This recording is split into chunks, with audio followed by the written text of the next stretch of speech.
Indian Nursery Association, and myself. I welcome you all in the Indian Nurserymen Association webinar series. Today we have a wonderful topic. That is the post-harvest handling of cut flowers. As you know, ornamental plants, particularly cut flowers, have a very limited post-harvest life, very limited shelf life. And traditionally, because of this limited shelf life, traditionally it was cultivated around the markets, periphery of the consumption area, so people can enjoy them, but shelf life is very limited. That's why earlier it was cultivated around the market area where it can be consumed. Nowadays, people are working for prolonging the shelf life of cut flowers. This is the sector where still lot of work is required. This is a sector where very few work are there, very few work. And today we are very fortunate. We have wonderful scientist, Dr. Babita Singh, who have long experience on post-harvest handling of the cut flowers and other flowers. So before introducing Dr. Babita Singh, I request Ms. Shivangi Madam to introduce about the activities of Indian Nurserymen Association. Over to Shivangi Madam. Thank you, sir. Good evening, everyone, and I welcome you for today's webinar. In the meantime, I'll just share my screen.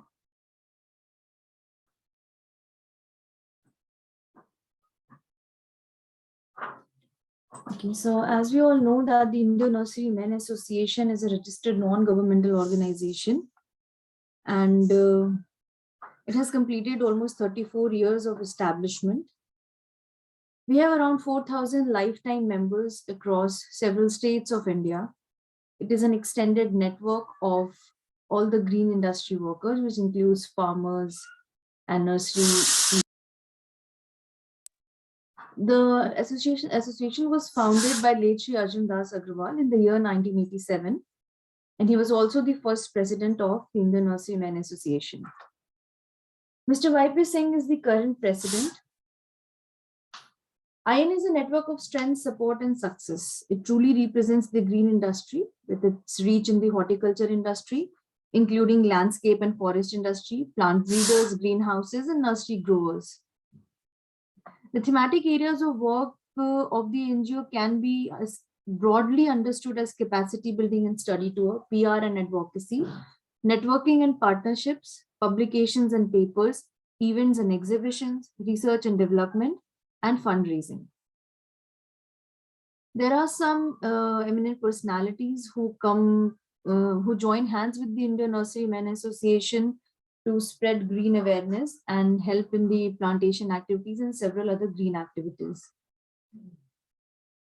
Last year in 2021, September, the annual general meeting of the Indian Nurserymen Association was organized, and it was also a seminar on the problems of nurseries, garden centers in urban areas and their solutions.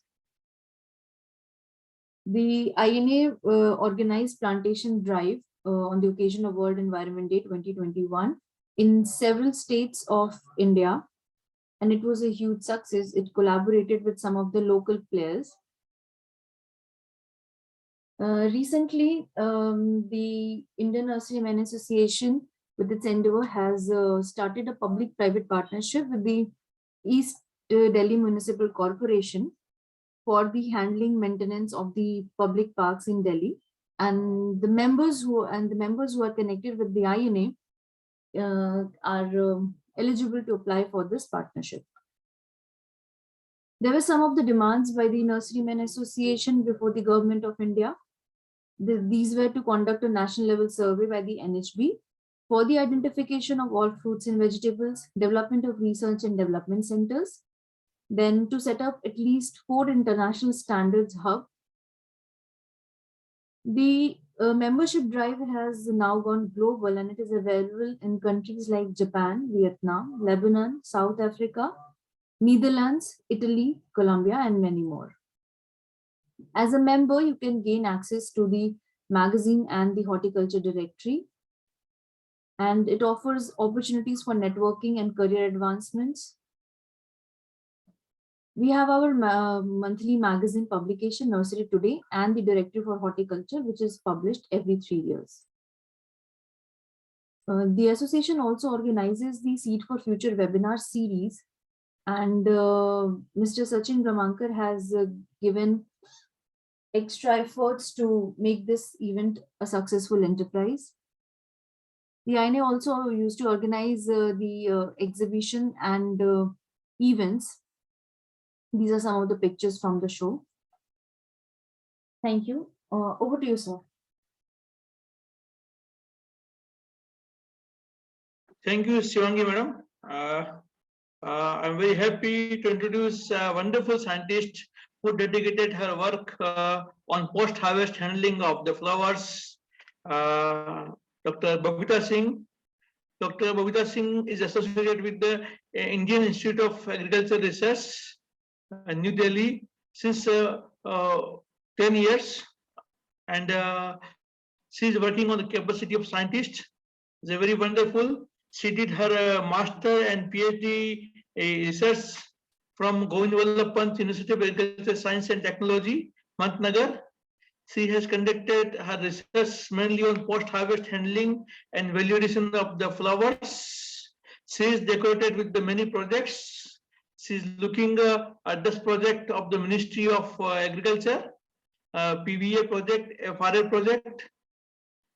She contributed a lot in the development of technologies for like salt tolerance, shade tolerance of the turf grasses, standardization of weed management in turf grasses, and the standardization of glacialization of cut flower foliage, and dehydration technologies of flowers and foliage. Also on the extraction of the natural colors from ornamental plants. More or less, she is very much contributed for the valuation of the flowers. She has credit of more than 25 public research papers on her credit. She also edited 2 books and 1 extension bulletin and 15 book chapters.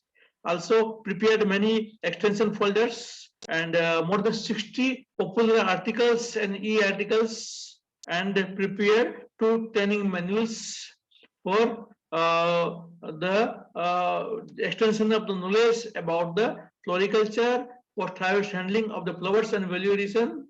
I'm very fortunate to introduce Dr. Babita Singh. As a floriculturist, it's a very proud privilege to talk about the post-harvest and most trusted sector.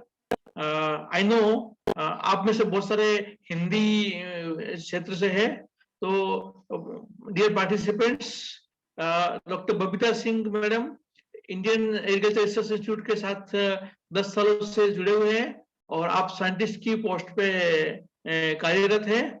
आपने post harvest handling और valuation पुष्पों को तोड़ने के बाद, specially cut flowers को तोड़ने के बाद उनको किस तरह से रखना चाहिए, रखरखाव कैसा करना चाहिए, उनसे अलग अलग उत्पाद कैसे बन सकते हैं, उनके अंदर क्या वैल्यूएशन करते हैं, उसके ऊपर बहुत ज्यादा काम किया है। आपने बहुत सारे सेक्टर्स में काम किया है। टर्फ घास के ऊपर साल टॉलरेंस, शेड टॉलरेंस पे भी काम किया है। आपने 25 रिसर्च पेपर, 2 किताबें और बुलेटिन्स और 60 पॉपुलर आर्टिकल्स, 2 ट्रेनिंग मैनुअल्स, बहुत कुछ पब्लिश किया है। I am very happy to introduce doctor Babita Singh. Now over to doctor Babita Singh madam, please. बहुत बहुत धन्यवाद डॉक्टर मनीष और डॉक्टर शिवांगी। मैं अपना, जैसे कि मनीष सर ने बताया है कि इसमें मोस्ट ऑफ द पीपल जो हैं, वो जो लिसनर्स हैं वो हिंदी, तो मैं अपना ज़्यादातर जो नॉलेज शेयर करूंगी वो हिंदी में शेयर करती हूँ, जिससे कि आपको ज़्यादा से ज़्यादा इन्फॉर्मेशन जो है और मैं दे पाऊँ और आपका जो ज्ञान वर्धन कर पाऊँ। तो और मैं सबसे पहले तो धन्यवाद करना चाहती हूँ इंडियन नर्सरीमैन एसोसिएशन का कि उन्होंने मुझे इस invited for me as a speaker for the webinar series 84 and I hope I'll try my best so people whosoever joined this webinar will really get benefited up to some extent. So shall I start, sir? Sure, madam. Please. Okay, sir.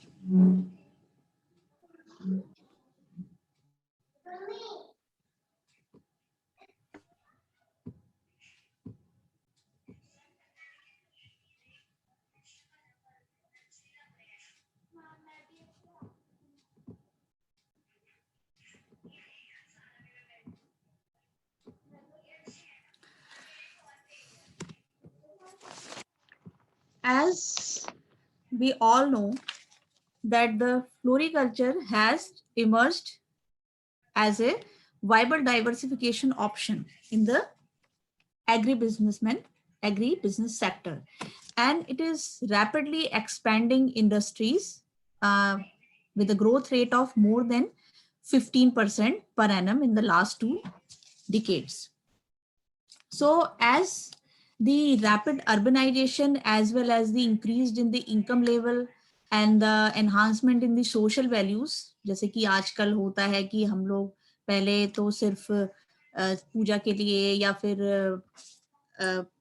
कोई जैसे किसी का पूजा या फिर कोई और भी ऐसे जो मतलब रिचुअल्स होते थे उसी के लिए हम फ्लावर्स का यूज करते थे, बट जैसे जैसे अर्बनाइजेशन हो रहा है, इनकम लेवल लोगों की बढ़ रही है, इकोनॉमिक वैल्यूज में थोड़ा इंप्रूवमेंट हो रहा है, so the market of the flowers also increase drastically in domestic market as well as in the world trade market. And not only the cut flowers, loose flower also gaining the significant increased or enhanced their value.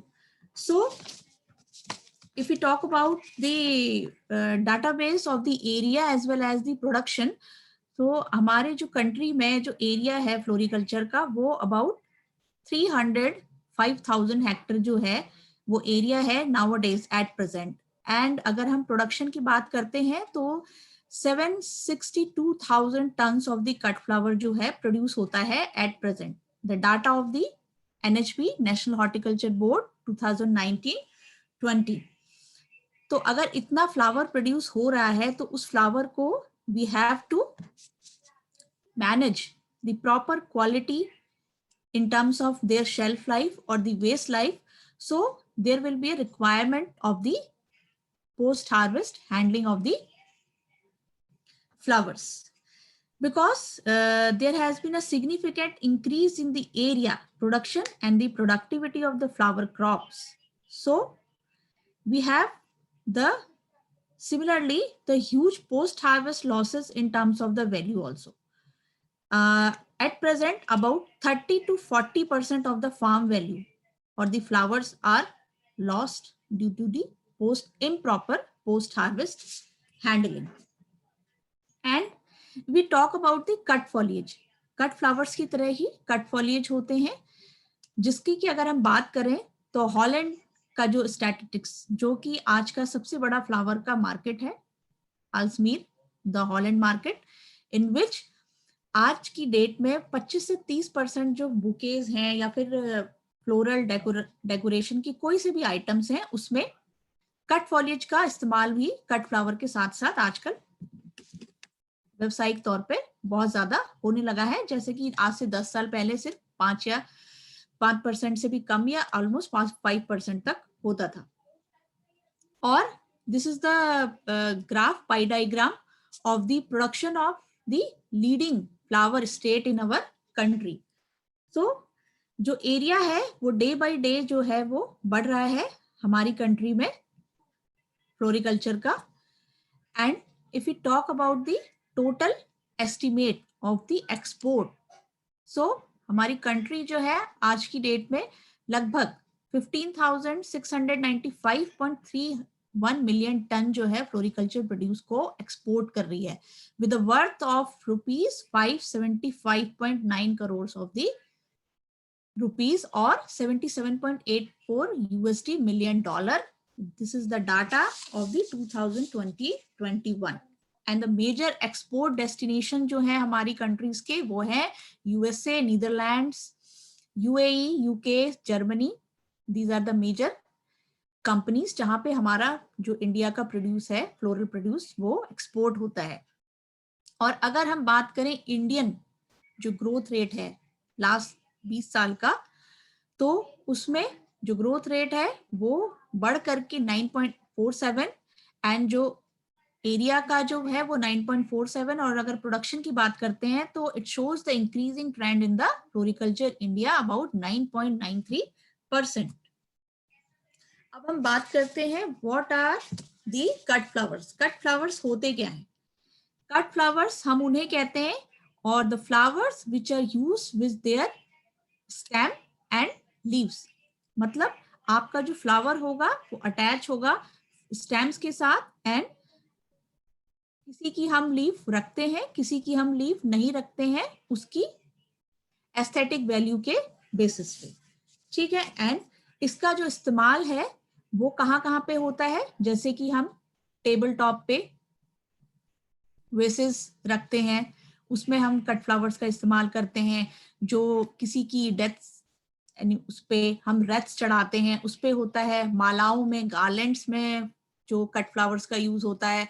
और आजकल बहुत सारे ऐसे cut flowers के जो uses हैं वो हो गए हैं इनके अलावा भी. ये जो अगर हम टॉप 10 फ्लावर्स की बात करें तो जो सबसे बड़ा मार्केट है वर्ल्ड का, the Aalsmeer market, Holland flower market, उसमें ये टॉप 10 कट फ्लावर्स जो हैं वो यूज होते हैं. वो रैंकिंग जो मैं आपको बता रही हूँ, रोज है, गुलाब जिसको हम कहते हैं, क्राइजेंथेमम्स, गुलदाउदी, ट्यूलिप्स है, लिलियम, जरबेरा, सिम्बिडियम, प्लीशिया, chrysanthemum, anthurium and alstroemeria. These are the important top 10 cut flowers of the Aalsmeer market. इसी के साथ साथ जैसे मैंने भी बताया कि कट फ्लावर्स के साथ साथ जो है कि कट फॉलिएज का भी बहुत अच्छा आजकल स्कोप जो है वो बन रहा है फ्लोरिकल्चर सेक्टर में. So what are the cut flowers? Cut foliage. Cut foliage are basically used as a filler or the lining material to add the background or to change the monotonous view of the cut flower. So they are equally important as a cut flower. और जो cut foliage है अगर हम इन्हें cut flower से compare करते हैं तो they are more easy to grow. Like आप इनका ईयर अराउंड प्रोडक्शन कर सकते हैं और इसमें कोई भी ऐसा लिमिट जो है वो स्टोरेज के लिए नहीं है because they are not as much as perishable like cut flowers. So इनकी हैंडलिंग या फिर इनका केयर जो है थोड़ा इजी होता है और they are also lesser risk of the damage to the quality while. और अगर इनकी शेल्फ लाइफ की बात करें तो इनकी बहुत अच्छी, they have the longer shelf life as well as the investment cost is also low than the cut flowers.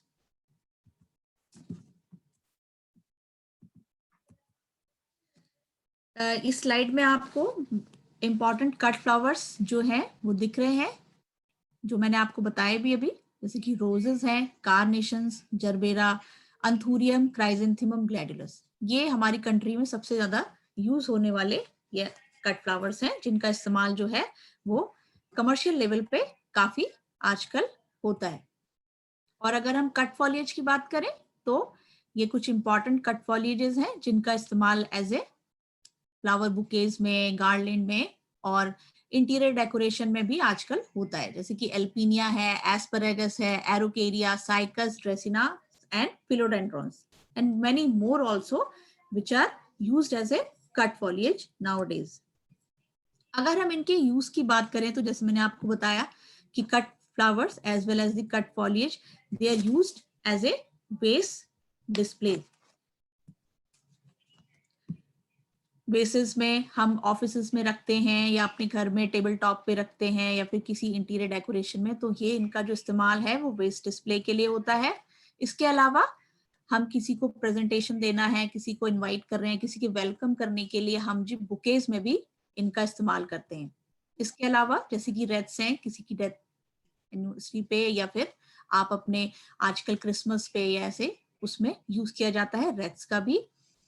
Garland में देखिए वैसे तो लूज फ्लावर का यूज होता है गार्लैंड्स के लिए, लेकिन इसमें हम आजकल कट फ्लावर्स का भी इस्तेमाल जो है वो, जैसे कि गुलाब देख रहे हैं आप, इसमें ये ट्यूलिप्स हैं, क्राइजेंथेमम्स हैं, इनका भी इस्तेमाल गार्लैंड्स में होता है।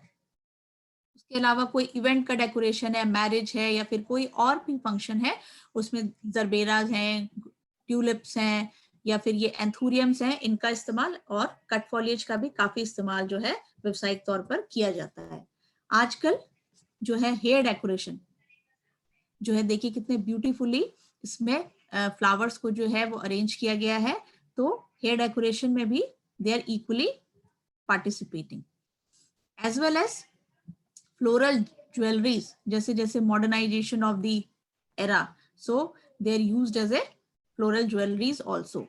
और आजकल as a edible flower cakes में, केक्स डेकोरेशन के लिए, और डिफरेंट जो है आपके ड्रिंक्स हैं उसमें भी फ्लावर्स का यूज जो है वो आजकल हो रहा है। चाइना, जापान जो है, वैसे मेनली इन कंट्रीज में तो काफी पहले से ही फ्लावर्स का इस्तेमाल किया जाता है, लेकिन nowadays in our country also we are using the edible flowers. तो अब बात करते हैं हम वेस्ट लाइफ की। हम अपने फ्लावर्स की वेस्ट लाइफ के बारे में, उनकी वेस्ट लाइफ, हम शेल्फ लाइफ और वेस्ट लाइफ कैसे बढ़ा सकते हैं। तो वेस्ट लाइफ होती क्या है? What is the waste life? Waste life is a period during which a cut flower or a cut foliage retains its proper appearance or the beautiful appearance. जब तक वो वेस्ट में या किसी पॉट में रखने के बाद उसकी अपीयरेंस कब तक हम मेंटेन कर सकते हैं जो कि वो सुंदर दिखाई दे, ब्यूटीफुल दिखाई दे, वो होती है उसकी वेस्ट लाइफ या फिर शेल्फ लाइफ। और इसको जो है अगर हम मेंटेन करेंगे तभी हम फ्लावर जो है फ्लोरल इंडस्ट्री में उसको मेंटेन कर पाएंगे। तो वेस्ट लाइफ अगर इंपॉर्टेंट होगी तो आपका जो फ्लावर है उसकी मार्केट वैल्यू अच्छी होगी, मार्केट वैल्यू अच्छी होगी तो वो इक्वली आपके इकोनॉमिक जो ग्रोथ रेट और एनहांसमेंट में डेफिनेटली हेल्प करेगा।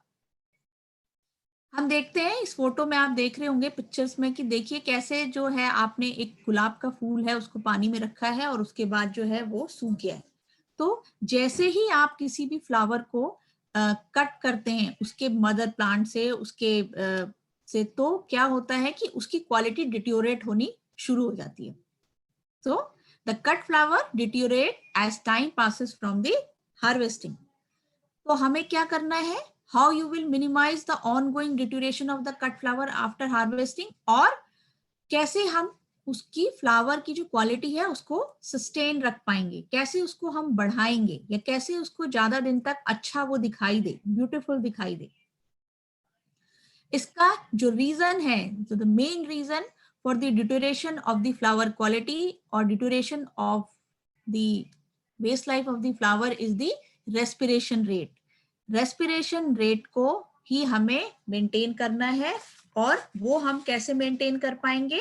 हम मेंटेन कर पाएंगे उसको आफ्टर हार्वेस्टिंग से लेकर के, से जब तक फ्लावर आपका प्रॉपर एक कंज्यूमर या रिटेलर या के पास या कस्टमर के पास नहीं पहुंच जाता है, तब तक आपको उसको मेंटेन करना है। तो उसी मेंटेनेंस के बारे में मैं आपको बताऊंगी कि कैसे आप पोस्ट हार्वेस्ट लाइफ जो है वो फ्लावर की मेंटेन कर सकते हैं।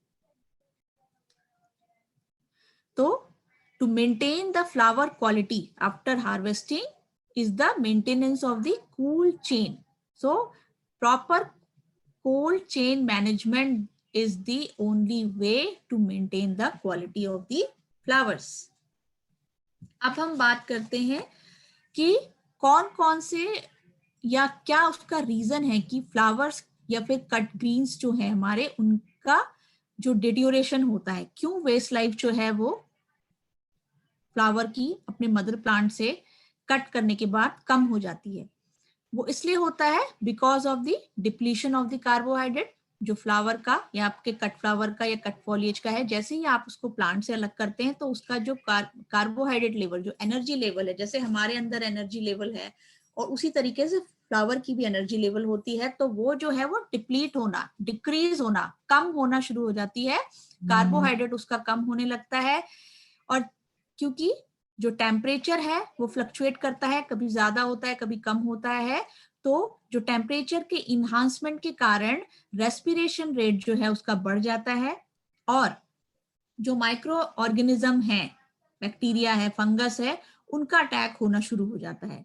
एज वेल एज प्लांट जो है स्ट्रेस में चला जाता है, वाटर स्ट्रेस, उसको पानी की कमी हो जाती है। और साथ ही साथ increase in the accumulation of the ethylene. Ethylene क्या होता है? इथिलीन एक हार्मोन है जो कि नेचुरली कब बढ़ना शुरू हो जाता है? जब आप उसको उसके प्लांट से, उसके मदर प्लांट से अलग करते हैं, टेम्परेचर बढ़ता है, रेस्पिरेशन रेट बढ़ता है, तो इथिलीन जो है ऑटोमेटिकली इंक्रीज होना शुरू हो जाता है। और इथिलीन जो है वो उसकी बेस लाइफ को डिट्यूरेट करने की पूरी कोशिश करता है, जिससे क्या होता है कि आपका जो हार्वेस्टेड प्रोड्यूस है उसकी क्वालिटी कम होने लगती है। तो इसीलिए जरूरत है for the appropriate post harvest handling technology for the cut flowers. अब कौन कौन से कारक हैं, ये कौन से फैक्टर हैं जो पोस्ट हार्वेस्ट लाइफ को इफेक्ट करते हैं? तो जैसे मैंने बताया कि आपको जस्ट आफ्टर हार्वेस्टिंग और उससे भी पहले प्री हार्वेस्ट, जबकि जो फ्लावर है आपका प्लांट पे है अभी, उसी से अटैच है, उस टाइम पे भी आपको बहुत सारी बातों को ध्यान में रखना है। वो होते हैं आपके प्री हार्वेस्ट फैक्टर। एंड उसके बाद जब आप हार्वेस्ट का टाइम आता है, at the stage of harvesting, वो हो गया आपका harvest factor. And then after harvest the factor which affect the post harvest life is the post harvest factor। तो हम वन बाय वन डिस्कस करेंगे इसको। जैसे कि पहला फैक्टर है आपका प्री हार्वेस्ट फैक्टर। अब प्री हार्वेस्ट फैक्टर में डिफरेंट फैक्टर्स हैं, like the production factor, and production factor is again divided into many factors. Like first one is the genetic factor. सभी का जेनेटिक फैक्टर, जेनेटिक मेकअप होता है particular. हमारा भी genetic makeup है, हमारे भी पेरेंट्स से हमारे अंदर कुछ कैरेक्टर इनहेरिटेड होकर के आते हैं, उनको आप नहीं बदल सकते। आप किसी का कलर नहीं बदल सकते, आप जैसे हैं, अगर पेरेंट्स का कलर ऐसा है तो आपका भी कलर वैसा होगा, गोरा है तो गोरा है, काला है तो काला है, वो आप नहीं चेंज कर सकते। तो वो उसका एक जेनेटिक पर्टिकुलर मेकअप होता है। रोज की वेस्ट लाइफ ज्यादा है या ऑर्किड की वेस्ट लाइफ उससे भी ज्यादा है, तो वो उस पर्टिकुलर क्रॉप का जेनेटिक फैक्टर है, उसको आप नहीं चेंज कर सकते। उसके साथ साथ आता है आपका एनवायरमेंटल फैक्टर। एनवायरमेंटल फैक्टर में first one is the light. Light का क्या रोल होता है? लाइट जो है आपकी, अगर उसकी इंटेंसिटी जो लाइट की है वो आपकी ज्यादा है तो क्या होगा, उसमें आपके जो लीव्स हैं या फिर फ्लोरेट्स हैं उसमें स्कॉर्चिंग हो जाती है, एंड फॉलिएज पे भी स्कॉर्चिंग हो जाती है। सो प्रॉपर, और अगर लाइट जो है वो लिमिटेड है या लो है तो discoloration of the petals as well as the problem of the bent neck. Bent neck means कि आपका जो स्टेम है वो लटक जाता है या बेंट हो जाता है। तो इस कारण से भी लाइट जो है बहुत ही इंपॉर्टेंट फैक्टर है। इसलिए प्रॉपर जो है लाइट पर्टिकुलर फ्लावर के लिए वो भी मोस्ट इंपॉर्टेंट फैक्टर है। उसके साथ साथ टेम्परेचर। टेम्परेचर अगर बहुत ज्यादा होता है, if the temperature is high during the field condition, so क्या होगा, क्वालिटी आपकी प्रोड्यूस की कम हो जाएगी। और अगर बहुत ज्यादा कम है तो भी उसको चिलिंग इंजरी होने के चांसेस रहते हैं। तो इसके साथ साथ टेम्परेचर अगर बहुत ज्यादा है तो रेस्पिरेशन रेट ज्यादा होगा, एंड रेस्पिरेशन अगर ज्यादा है तो इथिलीन सिंथेसिस जो होगा वो आपका बढ़ जाएगा, और उसके कारण जो आपकी क्वालिटी जो होगी वो फ्लावर की डिटीरियोरेट होनी शुरू हो जाएगी। उसके साथ साथ transpiration is also enhanced at the time of the higher temperature. So there is a requirement of the proper maintenance of the temperature at the time of the pre-harvest. और अगर टेम्परेचर जैसे मैंने आपको बताया कि लो है तो फ्रीज इंजरी और चिलिंग इंजरी भी बर्ड्स में हो सकती है। उसके साथ साथ ह्यूमिडिटी। ह्यूमिडिटी जो है is equally important for the maintenance of the post harvest life of the flower, क्योंकि क्या होता है कि अगर बहुत ज्यादा ह्यूमिडिटी है तो क्या होगा, आपका ट्रांसपिरेशन लॉस कम होगा, और अगर ह्यूमिडिटी बहुत कम है तो ट्रांसपिरेशन लॉस बढ़ेगा, और ट्रांसपिरेशन लॉस बढ़ने के साथ साथ आपकी क्वालिटी जो फ्लावर की वो खराब होने लगेगी। फिर आता है आपका another factor is the carbon dioxide concentration.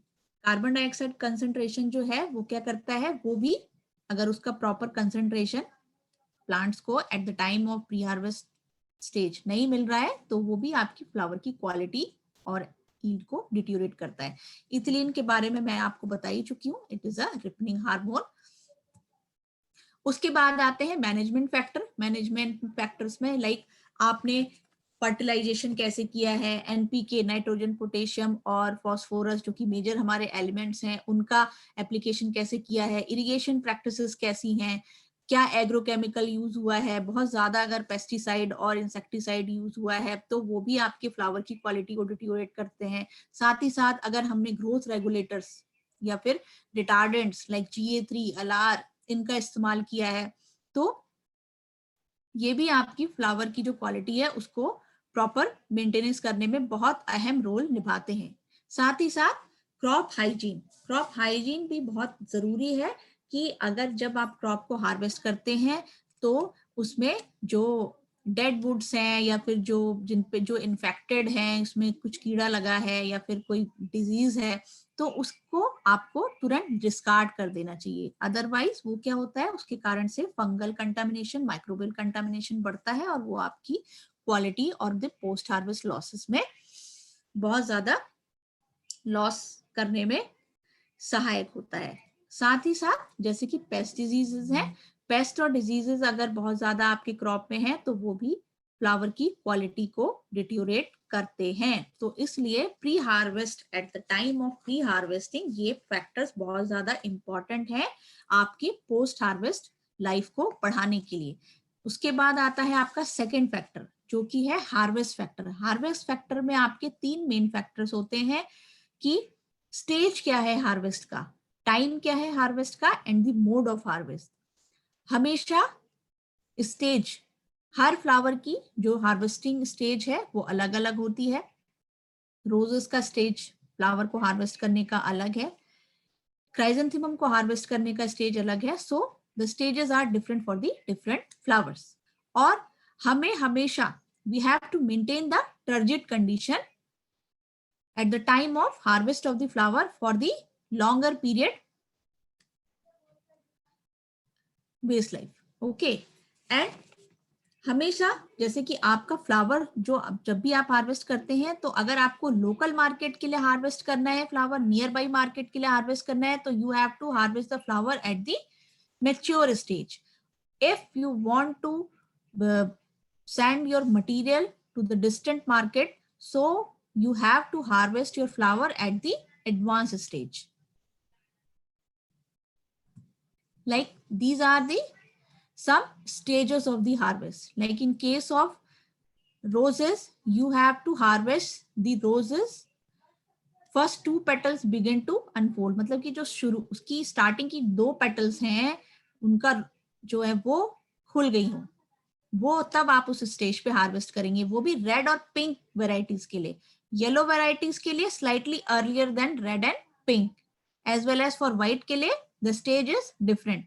For carnation you have to harvest the standard cultivars के लिए आपको हाफ ओपन फ्लावर्स को हार्वेस्ट करना है, एंड फॉर स्प्रे कल्टीवार्स के लिए आपको 2 फुल्ली ओपन फ्लावर्स के टाइम पे हार्वेस्ट करना है। इसी तरीके से क्राइजेंथेमम की डिफरेंट हार्वेस्ट स्टेजेस हैं, ग्लैडुलस की डिफरेंट हार्वेस्ट स्टेजेस हैं। लाइक ग्लैडुलस के केस में आप कब हार्वेस्ट करेंगे, जब आपके जो स्पाइक है ग्लैडुलस की उसकी 2 से 5 फ्लोरेट्स जो हैं वो कलर शो करने लगे, तब आप उसको हार्वेस्ट करेंगे। Likewise narcissus, bird of paradise, jasmine, China aster, these are some of the important flowers और उनकी हार्वेस्ट स्टेज जो है वो अलग अलग है और वो डिफरेंट है, उसके अकॉर्डिंग आपको हार्वेस्ट करना है। लाइक ये आप पिक्चर देखिए इसमें स्लाइड में आपको कि आपको रोजेस जो है टाइट बड है, कार्नेशन पेंट ब्रश स्टेज में है, ऑर्किड जो है आपका ओपन है, ग्लैडुलस में आपकी जो बर्ड्स हैं they are showing the floret, showing the colour, anthurium जो है वो आपका स्पेथ और स्पैडिक्स का प्रॉपर रेशियो है, उस स्टेज में आप हार्वेस्ट करेंगे इसको। एंड जरबेरा के केस में आपको प्रॉपर डिस्क और रे फ्लोरेट जो है उसमें जब ये स्टेज आपको दिखती है तब आप उस स्टेज में इसको हार्वेस्ट करेंगे। उसके बाद इसमें जो तीसरा आपका फैक्टर है in the stage of harvest में, उसमें टाइम कैसा होना चाहिए। आप हमेशा अपने फ्लावर्स को जो है बेटर टर्जिटिविटी मेंटेन करने के लिए मॉर्निंग में या फिर इवनिंग आवर्स में, जबकि ट्रांसपिरेशन जो है वो बहुत कम रहे, उस स्टेज में आप हार्वेस्ट करेंगे। और जो मोड है हार्वेस्ट का, हमेशा you should use the sharp tool for the harvesting and the angle of the cut is the slant cut होना चाहिए। एट 45 डिग्री एंगल पे आप कट करेंगे इसको, जिससे कि क्या होगा, the surface area will be more, so plant absorb, और जो आपका कट स्टेम है दैट विल हेल्पफुल, और वो उसके लिए हेल्पफुल होगा कि वो ज्यादा से ज्यादा जो आपका वाटर है या जो आपने उसमें प्रिजर्वेटिव सॉल्यूशन यूज किया है वो ज्यादा से ज्यादा अब्सॉर्ब करवाएगा। इसलिए हम स्लैंट कट लगाते हैं to increase the surface area. और क्रशिंग नहीं होनी चाहिए स्टेम में, अदरवाइज माइक्रोबियल कंटामिनेशन आपका बढ़ जाएगा और वो आपकी फ्लावर की क्वालिटी को डिट्यूरेट करेगा। यहाँ पे कुछ फ्लावर्स जैसे इंपॉर्टेंट कट फ्लावर्स हैं, उनकी पोस्ट हार्वेस्ट क्वालिटी रिक्वायरमेंट के बारे में बताया गया है। जैसे रोजेस हैं, रोजेस में हमेशा आपको स्ट्रेट स्ट्रॉन्ग स्टेम जो कि अपराइट पोजीशन में हो, उस स्टेज पे आप इसको हार्वेस्ट करेंगे। उसकी यूनिफॉर्म स्टेम की जो लेंथ होनी चाहिए वो यूनिफॉर्म होनी चाहिए। साइज ऑफ द फ्लावर जो है वो बहुत ही अच्छा, रिप्रेजेंटेटिव, एस्थेटिक, ब्यूटीफुल होना चाहिए। यूनिफॉर्म स्टेज के फ्लावर्स को आप एक साथ हार्वेस्ट करेंगे। ये नहीं कि कुछ फ्लावर्स आपके ओपन है, कुछ अनओपन है, कुछ टाइट बड में है, कुछ फुली ओपन है। तो स्टेज जो है वो हमेशा यूनिफॉर्म होनी चाहिए। एंड ब्रशिंग नहीं होनी चाहिए, कोई भी क्रशिंग नहीं होनी चाहिए स्टेम की, और डिजीज एंड पेस्ट का इन्फेस्टेशन नहीं होना चाहिए। As well as the quality of the foliage should be maintain and in a representative stage में होनी चाहिए। Likewise in case of the carnation, bright clean firm flowers जो है विद लीव्स के साथ आप इनको हार्वेस्ट कर सकते हैं। और फ्लावर्स जो है वो किसी प्रकार का इसमें इंसेक्ट पेस्ट का इन्फेस्टेशन या कोई डैमेज नहीं होना चाहिए। इसी तरीके से क्राइजेंथेमम की भी आप जो स्टेज है वो उसके अकॉर्डिंग आपको हार्वेस्ट करना है, जो उसके सम स्टैंडर्ड्स हैं उसके अकॉर्डिंग आप उसको हार्वेस्ट करेंगे। अब बात आती है पोस्ट हार्वेस्ट फैक्टर। हमने दो फैक्टर डिस्कस किए, pre harvest, harvest, then come to the post harvest factor. Post harvest factors में भी likewise pre harvest factor, temperature is equally important. अगर हायर टेम्परेचर है तो वो स्कॉर्चिंग करेगा, लोअर टेम्परेचर है तो वो आपकी चिलिंग इंजरी करेगा। तो इसके लिए प्रॉपर टेम्परेचर मेंटेन जो है आपको करना है।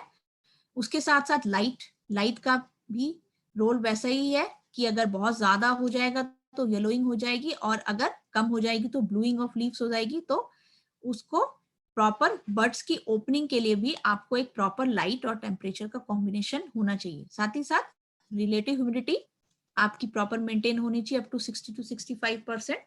तो उससे क्या होगा कि आपका ट्रांसपिरेशन लॉस कम होगा, और वो स्टोरेज के टाइम पे भी बहुत ज्यादा इंपॉर्टेंट है to maintain the flower quality.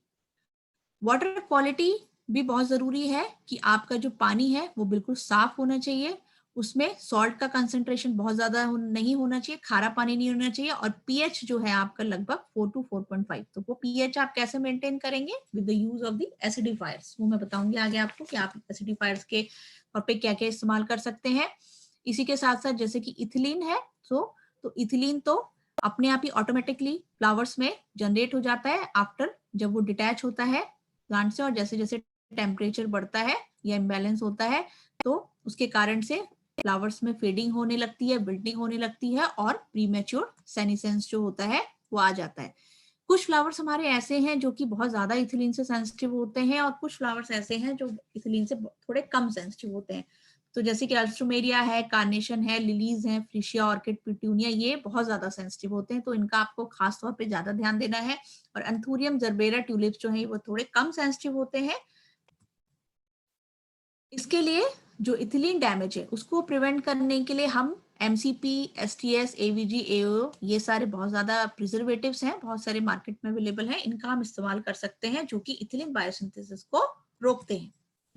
साथ ही साथ जो हमारा प्रिजर्वेटिव सोल्यूशन होता है उसमें फ्लोरल प्रिजर्वेटिव, उसमें डिफरेंट कंपोनेंट्स होते हैं, उसमें आपका एसिडिफायर भी होता है, शुगर भी होता है, बैक्टीरिसाइड भी होता है, ग्रोथ रेगुलेटर्स भी होते हैं, तो उनका इस्तेमाल फ्लोरल प्रिजर्वेटिव के रूप में किया जाता है। उसके साथ साथ जो आपके जहाँ पे भी आपने फ्लावर्स को स्टोर किया है या जहाँ पे भी आपने फ्लावर को यूज कर रहे हैं फॉर पैकेजिंग के लिए, स्टोरेज के लिए, तो उसमें तो प्रॉपर एयर का मूवमेंट होना भी बहुत जरूरी है, जिससे कि जो भी हीट उसके अंदर बिल्ड हो रही है वो प्रॉपर वेंटिलेशन के साथ साथ निकलती रहे। साथ ही साथ डिजीज और पेस्ट का इन्फेस्टेशन, जैसे कि हमने प्री हार्वेस्ट फैक्टर में बताया, तो वहां पे उन चीजों को आप देखना है। अगर आपको डिजीज इन्फेस्टेशन आपके हार्वेस्टेड मटेरियल में दिखता है या कोई फंजाई या इंसेक्ट का अटैक है तो उसको आपने डिस्कार्ड करना है। ये जो वेस्ट लाइफ को डिक्लाइन करते हैं जो फैक्टर्स हैं, उसमें एक तो वेस्कुलर ब्लॉकेज। वेस्कुलर ब्लॉकेज क्यों होता है? वेस्कुलर ब्लॉकेज इसलिए होता है कि जब आप फ्लावर को अपने मदर प्लांट से डिटैच करते हैं और काटते हैं, उसके बाद आप हार्वेस्ट करके उसको पैकेजिंग या स्टोरेज के लिए लाते हैं, तो उस टाइम तक क्या होता है कि उसमें एयर एम्बोली मतलब एयर पैकेज बन जाते हैं इनसाइड, और उसके कारण माइक्रो ऑर्गेनिज्म जो है वो आपके स्टेम्स में एंटर कर जाते हैं, और वो फिर क्या होता है, ब्लॉकेज के कारण आपका जो सॉल्वेंट है, जो आपने सॉल्यूशन यूज करा, वो मूव करके ऊपर नहीं जा पाता है, और उसके कारण से आपकी फ्लावर की जो क्वालिटी है वो खराब होने लगती है, फ्लावर मुरझाने लगता है, और आपका जो कार्बोहाइड्रेट प्लांट का है, फ्लावर का स्टेम का जो कट स्टेम है वो इनएडिक्वेट होने लगता है, डिक्रीज करने लगता है, फ्लक्चुएट करने लगता है, रेस्पिरेशन रेट बढ़ जाता है, क्योंकि आफ्टर हार्वेस्टिंग ऑक्सीजन का जो लेवल है रेस्पिरेशन के कारण वो बढ़ता है, और कार्बन डाइऑक्साइड कंसंट्रेशन कम होने लगता है, एंड इथिलीन जो है वो इनहांस होने लगती है। इसकी वजह से जो पोस्ट हार्वेस्ट लाइफ है फ्लावर की वो डिट्योरेट होने लगती है। तो वेस्कुलर जो ब्लॉकेज ये हो रहा है जब हम अपने स्टेम को काटते हैं, तो उसको ओवरकम करने के लिए हमें बहुत ज्यादा ध्यान देने की जरूरत है। हमेशा हमें फ्लावर्स को अंडर वाटर रिकट करना चाहिए। जब आप हार्वेस्ट करके अपने फ्लावर को लाते हैं फील्ड से, उसके बाद उसको एक बार प्रॉपर रिकट आप देंगे अंडर वाटर में, और अगर हो सके तो वो वाटर थोड़ा एसिडिफाई हो, एज वेल एज थोड़ा ल्यूक वार्म वाटर होना चाहिए, और उसमें चाहे तो ब्रीफ डिटर्जेंट डिप भी दे सकते हैं, just to overcome the problem of air emboli and the micro organism. Now come to the point, ways to improve the post harvest quality of the cut flower। ये तो हमने factors discuss किए कि कैसे कौन कौन से फैक्टर्स हैं जो कि पोस्ट हार्वेस्ट लाइफ को इफेक्ट करते हैं। अब हम बात करेंगे व्हाट आर द वेज और what are the ideas to improve the post harvest quality of the cut flowers as well as the cut greens। तो इसमें जो सबसे पहला जो इम्पोर्टेंट पॉइंट है वो है आपका प्री कूलिंग। प्री कूलिंग जो है वो क्या होती है, जब भी हम अपने फ्लावर को हार्वेस्ट करके फील्ड से लेकर के आते हैं तो उसको जस्ट इमीडिएटली हमें उसको उसकी फील्ड हीट को रिमूव करने के लिए, just to remove the field heat we have to put our material और the harvested material inside the cooled water, iced water और पोस्ट एयर कूलिंग, जिससे उसकी जो है कि फील्ड हीट रिमूव होगी, और फील्ड हीट रिमूव होने के साथ साथ जो है वो अपनी टर्जिडिटी को प्रॉपर मेंटेन कर पाता है। इसलिए प्री कूलिंग जो है बहुत जरूरी होती है to reduce the respiration, breakdown of nutrition and the stored material in the stem, leaf and the petal। इसीलिए प्री कूलिंग जो है बहुत जरूरी है, और साथ ही साथ ये जो होता है इथिलीन की सेंसिटिविटी को भी डिक्रीज करता है। तो ये आप पिक्चर में देख रहे हैं कि हम जब अपने फ्लावर्स को हार्वेस्ट करके लाते हैं तो आप cool chamber, pre cooling chamber के थ्रू, या फिर कूल वाटर या फिर आइस कोल्ड वाटर से भी प्री कूलिंग कर सकते हैं, जैसा कि आपका बजट हो या उसके अकॉर्डिंग आप प्री कूलिंग कर सकते हैं। ये कुछ फ्लावर्स की प्री कूलिंग के बारे में एक टेबल है। हर फ्लावर की प्री कूलिंग भी अलग अलग होती है। जैसे एंथुरियम को आपको 13 डिग्री सेंटीग्रेड पे प्री कूल करना है, रोज को आपको 1 से 3 डिग्री सेंटीग्रेड तक प्री कूल करना है, और जरबेरा को आपको लगभग 4 डिग्री सेंटीग्रेड। तो सबकी अलग अलग प्री कूलिंग का टेम्परेचर है according to the requirement of the particular flower.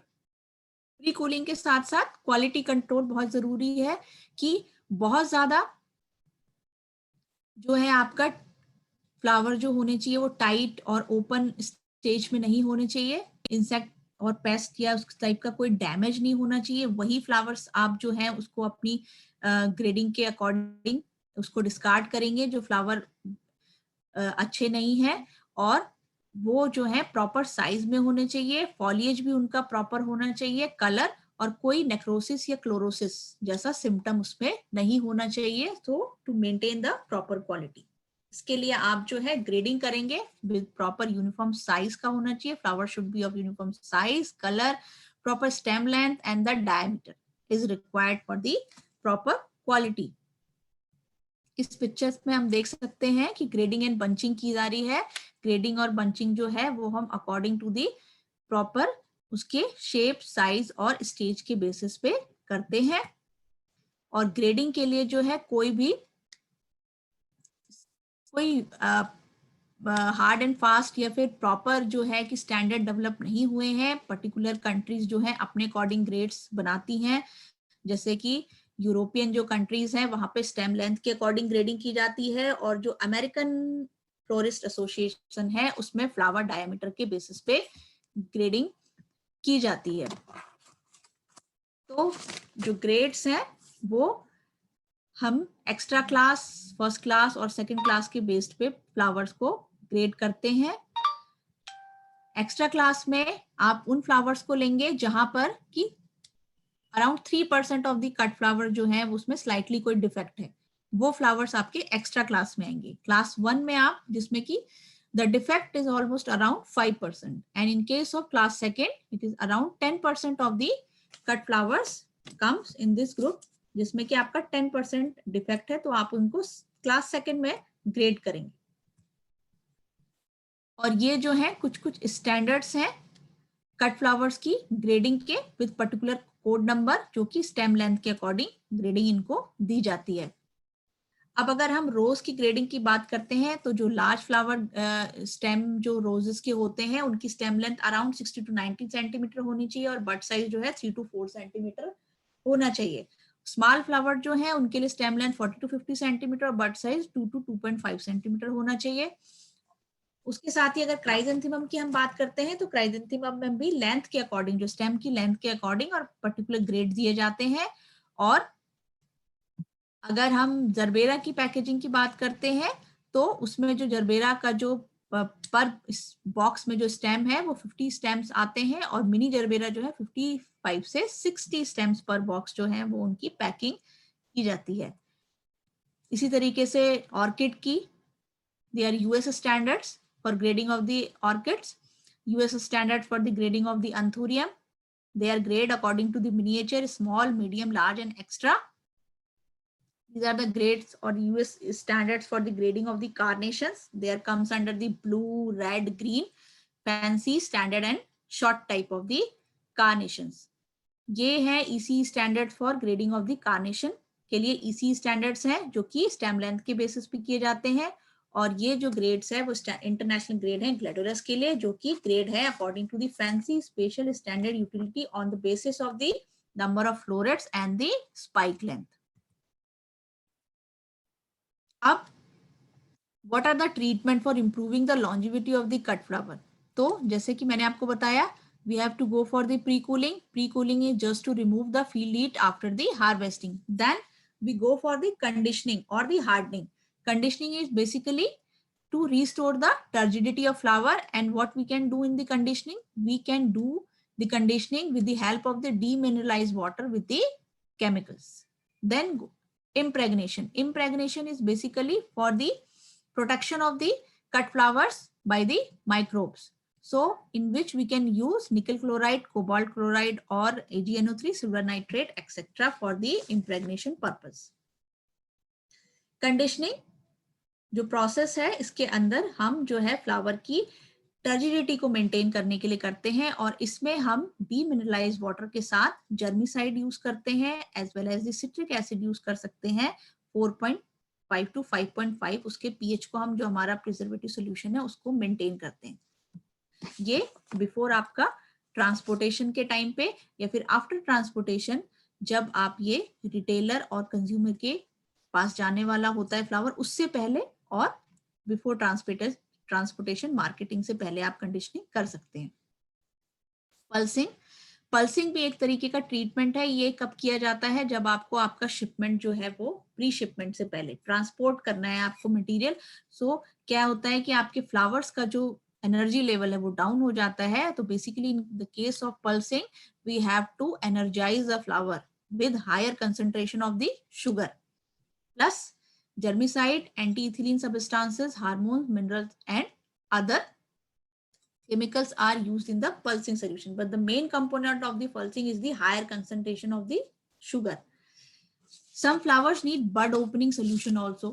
So before transportation we have कुछ flowers ऐसे होते हैं जिनको कि हम tight bud stage पे ही harvest कर लेते हैं, तो they require bud opening solution also. Then finally the holding and the waste solution. जब flowers आपका harvest होने के बाद, प्री कूल होने के बाद, कंडीशनिंग होने के बाद, इम्प्रेग्नेशन होने के बाद, पल्सिंग होने के बाद फाइनली कंज्यूमर और आपके रिटेलर और होलसेलर के पास पहुंचता है, तो उस टाइम का जो सोल्यूशन जो होता है उसको हम बोलते हैं होल्डिंग और दी वेस्ट सोल्यूशन। यही आपका फाइनल सोल्यूशन है। और ये सोल्यूशन जो है इसके अंदर आपके कौन कौन से जो कंपोनेंट्स हैं वो आते हैं।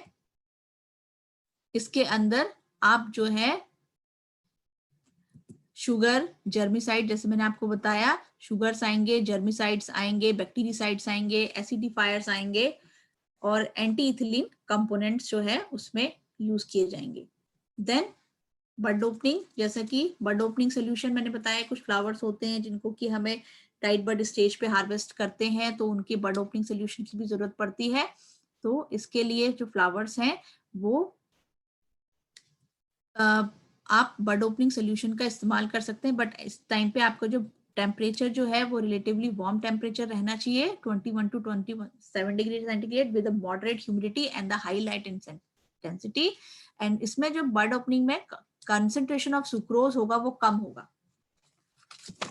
उसके बाद आपका आता है holding solution. Holding solution is the final solution जो कि आपके कंज्यूमर लेवल पे यूज होता है। तो इसमें आपको मैंने बताया कि carbohydrate, germicide, growth regulators, ethylene inhibitors, mineral salts and organic acids are of the components of the holding solution.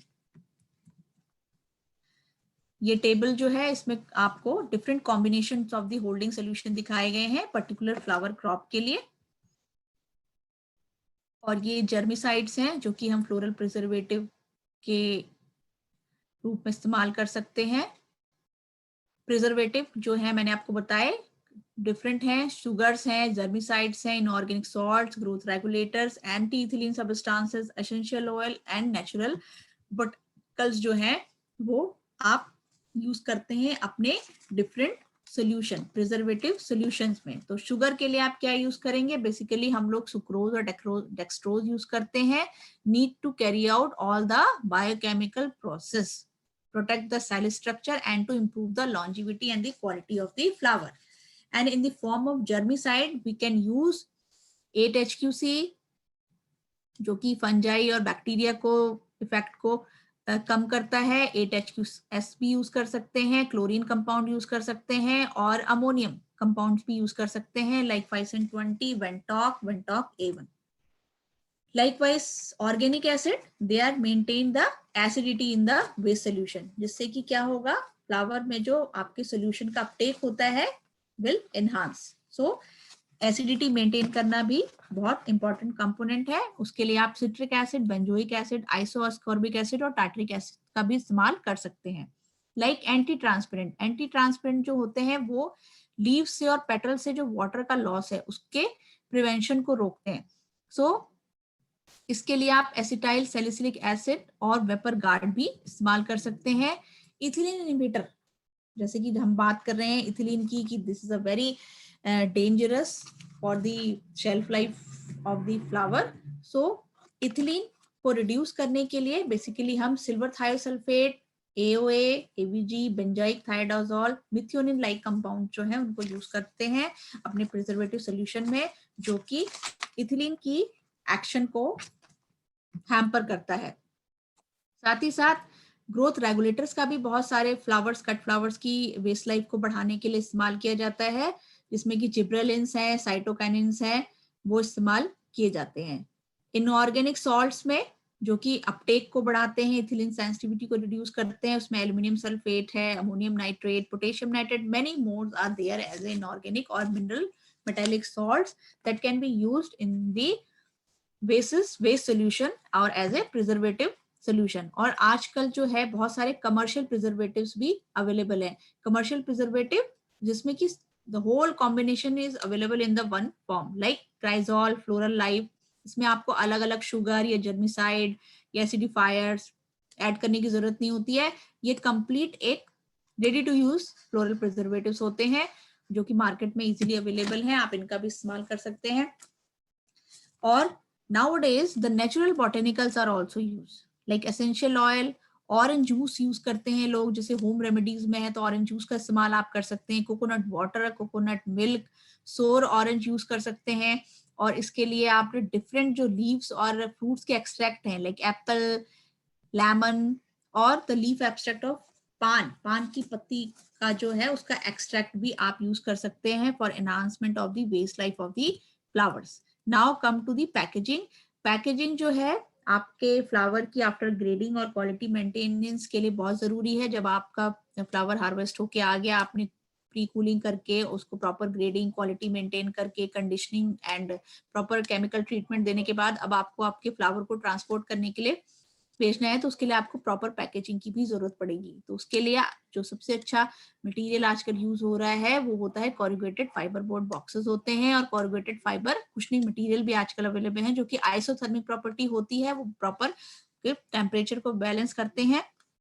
ये डिफरेंट साइज एंड शेप्स में अवेलेबल हैं। पर्टिकुलर फ्लावर के लिए अलग अलग टाइप के कोरुगेटेड फाइबर बॉक्सेस अवेलेबल हैं। इसके साथ साथ हम इसमें पैकेजिंग मटेरियल भी लगाते हैं, फ्लावर को प्रॉपर पैक किया जाता है। डिफरेंट पैकेजिंग मटेरियल लाइक आप cellophane paper, butter paper, corrugated fibre papers, aluminium sheet, aluminium foil और द पॉलीथाइलिन शीट का इस्तेमाल किया जाता है। इस पिक्चर में आप देख सकते हैं सेलोफिन पेपर है, polythene film, low density polyethylene films, aluminium foil और कोरुगेटेड फाइबर बोर्ड बॉक्सेस जो हैं वो यूज किए जाते हैं एज ए पैकेजिंग मटेरियल के लिए। पैकेजिंग जो है वो आपकी प्रॉपर एक प्रॉपर एरिया होना चाहिए पैकेजिंग के लिए जो फुली वेंटिलेटेड होना चाहिए और उसमें उसके जो भी रिक्वायरमेंट है वो फुलफिल होनी चाहिए। इसके साथ साथ जो है आप उसमें स्लीविंग करेंगे। स्लीविंग जो है पैकेजिंग मटेरियल में, आप स्लीविंग करने से क्या होता है कि आपका मटेरियल जो है प्रोटेक्शन मोड में रहता है और सेपरेट रहते हैं प्रोडक्ट, उससे एक दूसरे से मिक्सचर नहीं होता। इसके लिए आप पेपर और प्लास्टिक का इस्तेमाल कर सकते हैं। आजकल जो है एक प्रॉपर कॉमन जो मॉडर्नाइज्ड मॉडिफाइड एटमॉस्फेरिक पैकेजिंग है, उस पैकेजिंग में क्या है कि आप का जो मटेरियल है वो एक पॉलीमेरिक फिल्म के अंदर पैकेज किया जाता है, जिससे कि क्या होता है कि ऑक्सीजन और कार्बन डाइऑक्साइड को जो लेवल है विद इन द पैकेज जो है वो मेंटेन होता है। वो it will deteriorate the oxygen and enhance the carbon dioxide level with the help of the polymeric film जो है वो इस स्टोरेज के लिए बहुत ज्यादा हेल्पफुल है। और इस स्टोरेज में क्या है कि ये एक मॉडर्न टेक्निक है और इसमें जो आपका फ्लावर है उसमें जो होने वाला जो रेस्पिरेशन है फ्लावर का वो जो है वो रिड्यूस हो जाता है due to the reduction in the oxygen and elevated carbon dioxide level which will be very helpful for the extension of the storage period of the flower। उसके बाद ये कुछ डायमेंशंस दिए गए हैं फ्लावर बॉक्सेस के, जो इसमें कि आपको आपके फ्लावर को पैक करना है according to the length, breadth, height and the weight of the box. तो ये डिफरेंट डायमेंशंस है बॉक्सेस के फॉर पर्टिकुलर फ्लावर के लिए। एक मटेरियल और है आजकल अवेलेबल जिसके थ्रू आप फ्लावर को ट्रांसपोर्ट कर सकते हैं, उसको हम कहते हैं पोर्टो। पोर्टो एक इस तरीके का मीडियम है या इस तरीके की पैकेजिंग आजकल डेवलप हो गई है जिसमें कि आप फ्लावर्स को विद इन द वाटर आप हार्वेस्ट कर सकते हैं। इसमें क्या है कि जो मीडियम होता है वो वाटर को अब्सॉर्ब करता है, जिसके कारण प्लांट जो है या फिर कट जो आपका कट स्टेम है फ्लावर का वो उसके अंदर टर्जिडिटी मेंटेन रहती है और आपका फ्लावर जो है लॉन्गर ड्यूरेशन के लिए फ्रेश रहता है। तो उसके ये एक नई टेक्निक है जिसमें कि हम फ्लावर्स को ट्रांसपोर्ट करते हैं विद इन वाटर। अब बात आती है कि आपने अपने मटेरियल को पैक कर दिया, पैक करने के बाद अगर आपको इसको स्टोर करना है, बिफोर ट्रांसपोर्टेशन से पहले आपको फ्लावर को स्टोर करना पड़ेगा। तो फ्लावर को, क्योंकि मार्केट में किस स्टेज पे, किस स्टेप पे आपको फ्लावर को भेजना है, तो उसके एडजस्टमेंट के लिए आपको फ्लावर का स्टोरेज भी जरूरी है। आप एक साथ सारा फ्लावर मार्केट में नहीं बेच सकते। कभी कभी मार्केट में ग्लट आ जाता है या फिर आपका मार्केट डाउन हो जाता है, तो उसमें आपको अपने फ्लावर को स्टोर करना पड़ेगा। जैसे कि आजकल कोविड की सिचुएशन आ गई है, तो कोविड सिचुएशन में फ्लावर आपकी क्या है, बहुत दिन तक ट्रांसपोर्ट नहीं हो पाए, मार्केट नहीं हो पाए। तो अगर हम थोड़ा प्रॉपर हैंडलिंग और प्रॉपर केयर करेंगे तो आप अपने फ्लावर को ज्यादा से ज्यादा टाइम तक स्टोर करके रख सकते हैं और इससे आपको ज्यादा हायर प्राइस जो है उससे गेन कर सकते हैं। स्टोरेज जो है उसमें बहुत different kinds of storage are available for the flowers, like wet storage, dry storage, controlled atmospheric storage, low pressure storage, and the modified atmospheric storage. In case of the wet storage, flowers are stored in a dipped in a water, और जैसे हम कहते हैं कि पोटो में आप पोटो के through या फिर डिप्ड इन ए मीडियम, उसमें आप 3 से 4 डिग्री सेंटीग्रेड टेम्परेचर पे शॉर्ट टाइम के लिए उसको प्रिजर्वेटिव सॉल्यूशन में डिप करके आप उसको ट्रांसपोर्ट कर सकते हैं। ड्राई स्टोरेज जो है, इसमें आपके सील प्लास्टिक बैग्स में फ्लावर्स स्टोर रहेंगे। Then in case of the control atmospheric storage जो है, इसका जो प्रिंसिपल है उसमें क्या है कि द कट फ्लावर का जो स्टोरेज है एटमॉस्फेरिक स्टोरेज में, कंट्रोल एटमॉस्फेरिक स्टोरेज में, it is the basis of the regulation of the 3 parameters. जो स्टोरेज है वो डिपेंड करता है आपके टेम्परेचर पे, ऑक्सीजन लेवल पे और द कार्बन डाइऑक्साइड लेवल पे। सो इस केस में आप जो है क्या करेंगे कि प्रॉपर कूलिंग सिस्टम इसमें अरेंज होता है इस कंट्रोल एटमॉस्फेरिक स्टोरेज में। और इसमें जो कार्बन डाइऑक्साइड और ऑक्सीजन का जो लेवल है, कार्बन डाइऑक्साइड लेवल जो होगा वो हायर रहेगा अप टू 4%, और जो ऑक्सीजन का लेवल होगा वो बहुत ही ज्यादा डाउन कर दिया जाता है, जिससे कि क्या होता है कि एथिलीन जो है उसका सिंथेसिस जो होता है वो कम हो जाता है। तो ये बहुत ही प्रिसाइज टाइप का मेथड है, और ये एक्चुअली इसका जो कॉस्ट है वो थोड़ा ज्यादा आता है, तो ये बेसिकली ज्यादा इस्तेमाल नहीं किया जाता है। उसके बाद आता है आपका लो प्रेशर स्टोरेज, या फिर इसको हम हाइपोबैरिक स्टोरेज भी कहते हैं। इसमें क्या है कि लो प्रेशर के साथ स्टोर किया जाता है, जिससे कि ऑक्सीजन का लेवल कम हो जाता है और जिसके कारण से आपका इथिलीन सिंथेसिस जो होता है वो डाउन हो जाता है। लाइकवाइज मॉडिफाइड एटमॉस्फेरिक स्टोरेज, इस केस में सील्ड बैग्स में फ्लावर्स को स्टोर किया जाता है फॉर मेंटेनेंस ऑफ द और रिडक्शन ऑफ द इथिलीन। ये कुछ स्टोरेज कंडीशंस हैं कट फ्लावर्स की, कि किस फ्लावर को आपको किस टेम्परेचर पे और कितने दिन के लिए आप स्टोर कर सकते हैं। For how many days you can store your flower. This is the table showing the dry storage period of the some of the cut flowers. Then come to the transportation. Transportation जो है आपका किस पे depend करता है, basically आपका distance of the market. अगर आपका मार्केट पास में है तो आप उसको लोकल रेल से या फिर बसेस, ट्रेन से, ट्रक से भेजते हैं। लेकिन अगर आपका डिस्टेंस ज्यादा है तो आप अपने फ्लावर की क्वालिटी को मेंटेन करने के लिए बाय एयर सरफेस से आप उसको ट्रांसपोर्ट करते हैं। और उसके साथ साथ जो है कि फ्लावर्स को एक्सपोर्ट करने से पहले आपके बॉक्सेस जो हैं वो प्रॉपरली प्री कूल्ड होने चाहिए before transportation.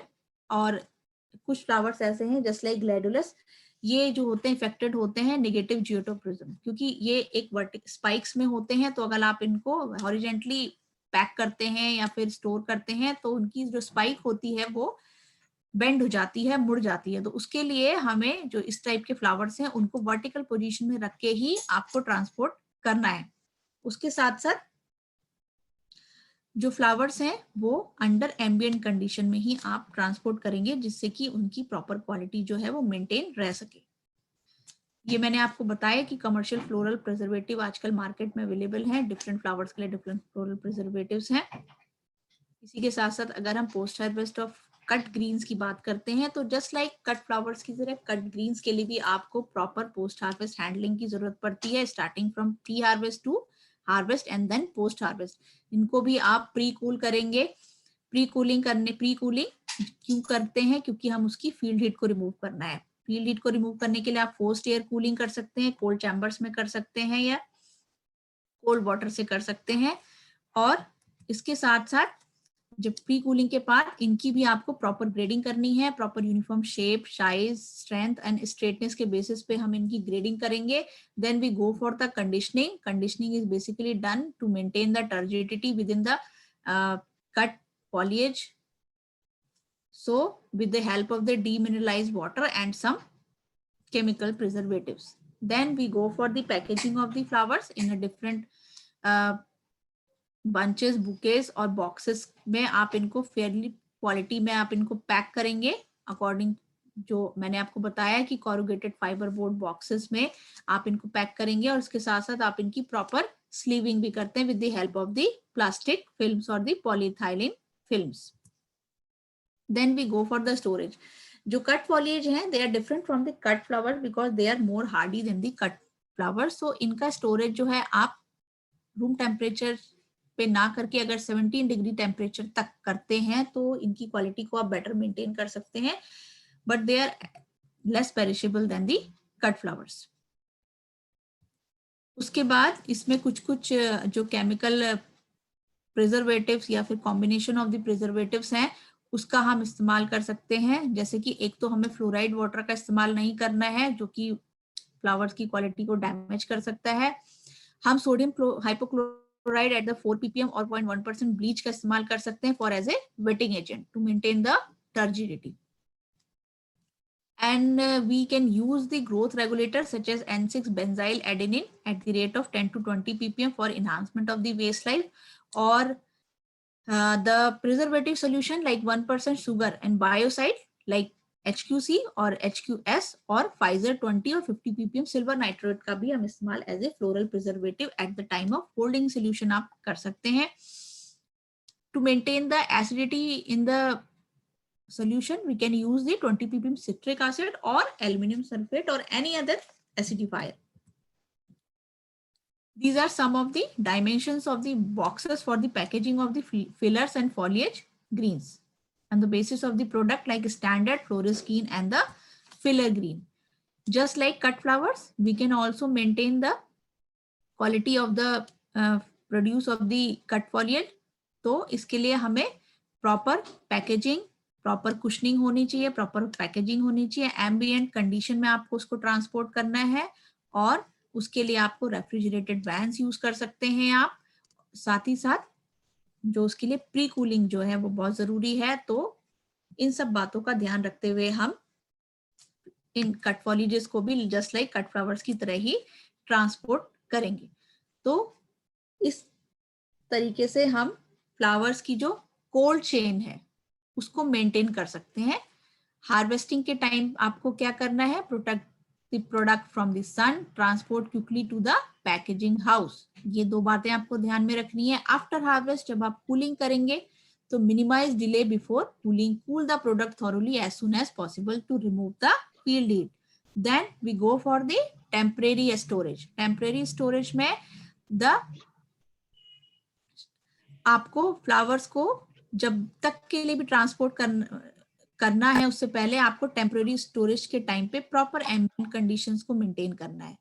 Then handling at destination, use a refrigerated unloading area, temperature को मेजर करना है, प्रॉपर स्टोरेज होना चाहिए as well as the. Now this is the story from starting from the harvest to the holding solution, the flow chart. Harvest, then pre-cool the product, pulse the product with the sucrose, then package your product before proper grading and quality control, then the temporary storage, and we go for the transport. Finally, before transportation, we can go for again conditioning or hardening, and your product is reaching when reached to the consumer or the wholesaler or the customer level, so we can use our holding solution. So by this flow chart we can maintain the post harvest quality of the cut flowers and cut foliage. Thank you so much. Thank you for the peaceful hearing. Thanks a lot. Thank you madam. Now topic is open for discussion. कोई प्रश्न हो आपका किसी participant का? वैसे madam ने लगभग सभी विषयों पे डिटेल में पूरा क्लियर किया है. तो मुझे लग रहा है कि लगभग सबको समझ में आया पूरा। फिर भी किसी पार्टिसिपेंट का कोई प्रश्न हो तो आप पूछ सकते हैं।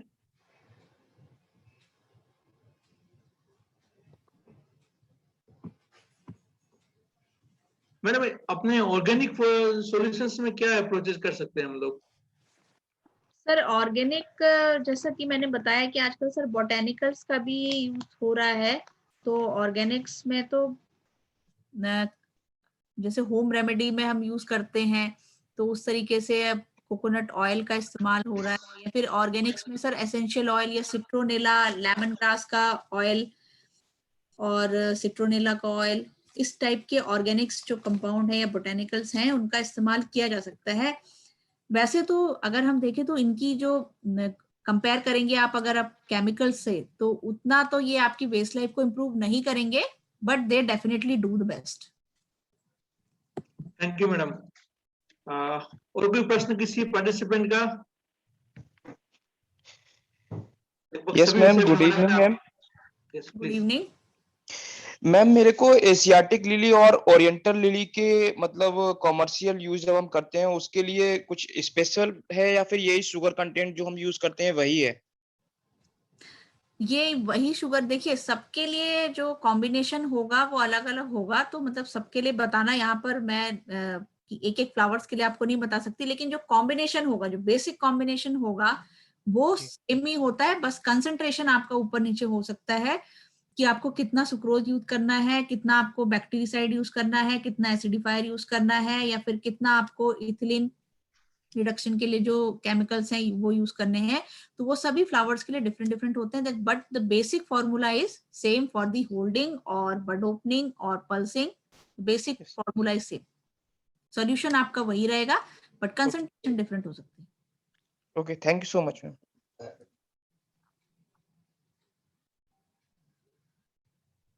और कोई प्रश्न किसी पार्टिसिपेंट का? Okay, thank you madam. Thank you, Indian sir. Nurserymen association द्वारा प्रायोजित seed of future webinar series का ये 84वां वेबिनार था, post harvest handling of cut flower and foliage पर। आपने अपने उत्कृष्ट ज्ञान और प्रैक्टिकल अप्रोच द्वारा हमारे पार्टिसिपेंट्स, विद्यार्थियों, नर्सरीमैन और पुष्पों से जुड़े हुए, उसके रखरखाव से जुड़े हुए सभी का मार्गदर्शन किया। इस हेतु आपको मैं हार्दिक धन्यवाद देता हूँ। आपने कट फ्लावर और फोलिएज विषय पर पोस्ट हार्वेस्ट लाइफ को प्रभावित करने वाले कारक जैसे पुष्प की किस्म, पुष्प खेती के तरीके, वातावरण का प्रभाव, उसके रखरखाव की विधियां, रखरखाव में रखने वाली सावधानियां, सभी विषयों पे रोशनी डाली है। और अपने पोस्ट हार्वेस्ट लाइफ प्रॉब्लम कैसे की जा सकती है उसकी तकनीकी और वीडियो पर विस्तृत मार्गदर्शन हमारे पार्टिसिपेंट को दिया है। कट फ्लावर फोलिएज की ग्रेडिंग कैसे की जा सकती है, उसके अंतरराष्ट्रीय मापदंड क्या है, इस विषय पर भी आपने जानकारी साझा की है। हमारे फ्लोरिकल्चर और नर्सरी के क्षेत्र में ज्ञान विज्ञान बढ़ाने हेतु ये प्लेटफॉर्म उपलब्ध कराने के लिए मैं इंडियन नर्सरीमैन एसोसिएशन का भी हार्दिक आभारी हूँ। इंडियन नर्सरीमैन एसोसिएशन के अध्यक्ष श्री वाईपी सिंह जी की दूरदर्शिता और उनके प्रयासों का हेतु मैं हार्दिक धन्यवाद देता हूँ। इंडियन नर्सरीमैन के सेक्रेटरी श्री मुकुल त्यागी जी और इस वेबिनार सीरीज का सफलतापूर्वक बनाए रखने हेतु सतत प्रयासरत Shri Sachin Brahmankar ji, secretary Maharashtra chapter, Shivangi madam, Indian nurserymen association की टीम का मैं आभार व्यक्त करता हूँ। फ्लावर और फोलिएज की पोस्ट हार्वेस्ट हैंडलिंग का मार्गदर्शन आपके जीवन और व्यवसाय में लाभप्रद हो, ऐसी शुभकामनाओं के साथ मैं इस वेबिनार सीरीज को विराम देता हूँ। Thank you madam, thank you Shivangi thank you madam, sir, thank और यू। सबका मंगल ही Thank you, sir. मंगल हो इस शुभकामना के साथ। शुभरात्रि। Thank you, ma'am. Thank you for the session. Thank you Shivangi. Thank you, sir. Good night. Thank you madam, good night. Good night.